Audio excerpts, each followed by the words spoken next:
దేవునికి వందనాలండి. అందరు బాగున్నారా? దేవుడు నాకు ఈ అవకాశం ఇచ్చినందుకు దేవునికి వందనాలు చెల్లిస్తున్నా. గంటల వాక్యం నేర్చుకున్నాను, చెప్తాను వినండి. ఆత్మ విషయమై దీనులైన వారు ధన్యులు, పరలోక రాజ్యం వారిది.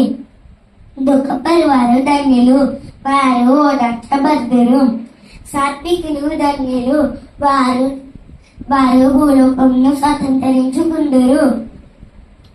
నీతి కొరకు ఆకలి దప్పులు కలవారు ధన్యులు, వారు తృప్తిపరచబద్దురు.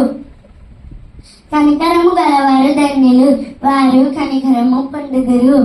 హృదయ శుద్ధి గలవారు ధన్యులు, వారు దేవుని చూసుతారు. సమాధానపరచు వారు ధన్యులు, వారు దేవుని కుమారులు అనబడుతురు. నీతి నిమిత్తం హింసింపబరు వారు ధన్యులు, పరలోక రాజ్యం వారిది.